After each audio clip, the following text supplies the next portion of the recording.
दशा माता की जय। एक साहूकार था, उसके परिवार में 5 पुत्र, उसकी 5 बहुएं तथा एक पुत्री थी। पुत्री का विवाह हो चुका था, परंतु उसका घूर्णन नहीं हुआ। इस कारण वो अपने माता पिता के घर में रह रही थी। एक दिन साहूकार की पत्नी दशा माता का डोरा लेने लगी। उसकी बहुओं ने भी डोरा लिए। बहुओं ने अपनी सास से पूछा, क्या ननद के लिए भी डोरा लेना है? सास ने कहा, हाँ उत्तर में। इस पर बहू ने कहा कि उनकी तो विदाई होने वाली है, यदि व्रत से पहले ही विदा हो गई तब क्या होगा? सास ने उत्तर दिया, मैं व्रत का सब सामान साथ रख दूंगी, वह अपनी ससुराल में पूजा कर लेगी। ऐसा ही हुआ कि उसकी ससुराल से उसे विदा कराने उसका पति आ गया। माँ ने बेटी को विधिपूर्वक विदा किया और उसकी पालकी में पूजा का सब सामान रख दिया। लड़की जब अपनी ससुराल पहुंची तो उसके घर के आंगन में गलीचा बिछा कर बिठाया। आस पड़ोस की महिलाएं नई बहू को देखने लगी। सब उसकी सुंदरता और गहने कपड़ों की प्रशंसा करने लगी। किसी की निगाह उसके गले में बंधे डोरे पर पड़ गई। वह बोली, बहू की माँ बड़ी टोटके वाली है। उसकी निगाह उसकी बात सुनकर उसके गले में पड़े डोरे पर पड़ी। सभी स्त्रियां डोरे के बारे में अपनी अपनी राय प्रकट करने लगी। शाम को सास, ननद, देवरानी, जेठानी, घर की सब स्त्रियां भी उसी डोरे की चर्चा करने लगी। अब अपनी अपनी राय व्यक्त करने लगी। सारांश में सब डोरे की निंदा कर रही थी। सुबह से शाम तक डोरे के बारे में सुनते सुनते बहू का जी उब गया। उसने डोरे को गले से उतार कर जलती बोरसी में डाल दिया। डोरे के जलने से सारे घर में आग लग गई। घर में रखा सब धन माल जल गया। सब आदमी अपने प्राण बचा घर से बाहर निकले। अब घर में अकेली नई बहू और उसका पति रह गया। बाकी सब 3-13 हो गए। घर का सारा सामान जल गया। घर में अब न खाने को अन्न था, न पहनने के लिए वस्त्र बचे। इसलिए दोनों पत्नी पत्नी गांव छोड़कर रोजगार खोजने के लिए चल पड़े। चलते चलते वो उसी गांव में पहुंचे जहां वो लड़की रहती थी।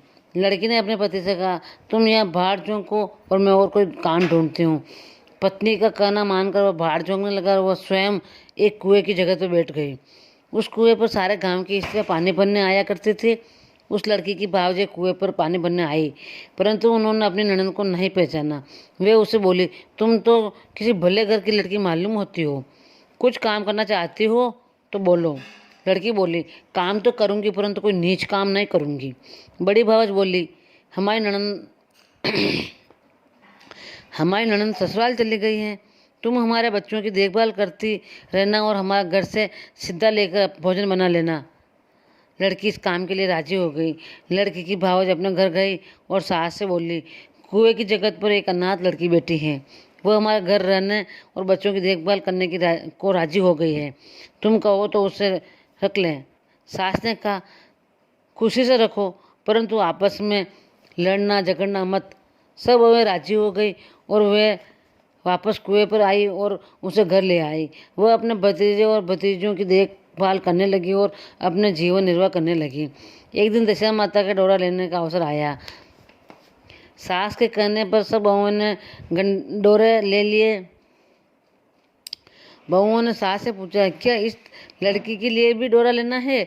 सास ने कहा, हाँ हाँ कर दी। बहुओं ने कहा, इसी प्रकार तुमने ननद जी के लिए भी डोरा ले लिया था, परंतु पूजा से पहले ही उनकी विदाई हो गई।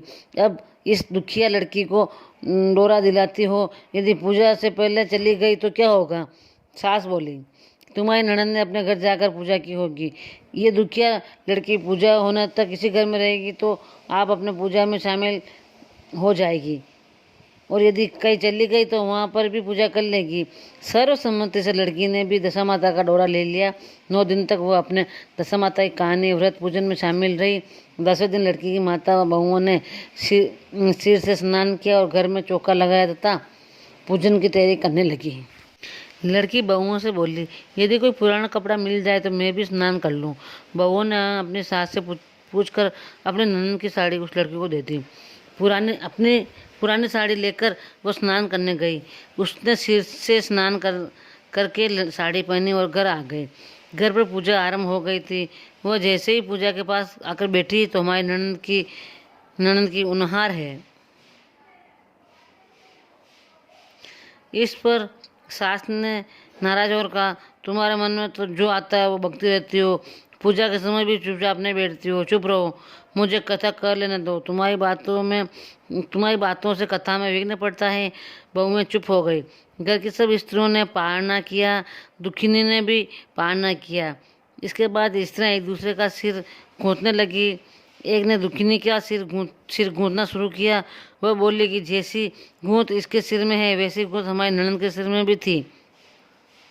सास नाराज होकर बोली, तुम मेरी बेटी का मुकाबला इसे क्यों कर रही है? सास ने बहुओं को डांट दिया, पर उनकी बात मन में घर कर गई। उसने दुखिया से कहा, आज रात को मेरे पास होना। रात को जब सब बहुएं सो जाएगी तो बुढ़िया ने दुखिया से पूछा, तेरे पियर में कभी कोई था? उसने जवाब दिया, मेरे 5 भाई भावजे थी, तुम जैसे माता पिता थे। बुढ़िया ने पुनः पूछा, फिर क्या हुआ? दुखिनी ने बोली, मेरे पियर में मैंने दशा माता का डोरा लिया था। उसके पूजन से पहले ही मैं ससुराल के लिए विदा हो गई थी। ससुराल में पहुंचकर मेरे गले में पड़े डोरे को देखकर वहाँ की स्त्रियाँ हंसने लगी। तब मैंने उस डोरे को आग में डाल दिया। उस डोरे के साथ सारा घर जलकर भस्म हो गया। सब लोग 3-13 हो गए। हम दोनों भागकर इस गांव में आ गए। उसकी माँ ने पूछा कि तेरा पति कहाँ है? दुखिनी ने बताया कि वह बड़बूजे के यहाँ भाड़ झोंकता है। दशा माता के प्रकोप से हमारी ये दशा हो गई। बुढ़िया समझ गए कि ये दुखिनी उसी की पुत्री है तब बुढ़िया ने 5 बेटों को बुलाकर बताया कि ये उनकी छोटी बहन है।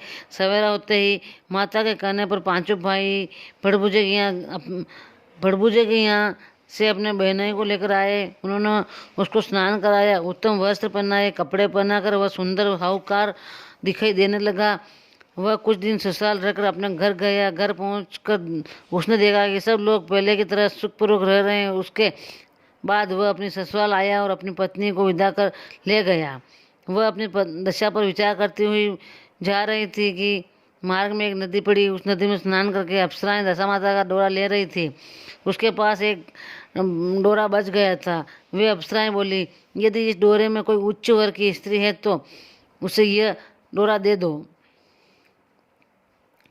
उन्होंने डोली के पास आकर पता किया और वह डोरा दुखनी को दे दिया।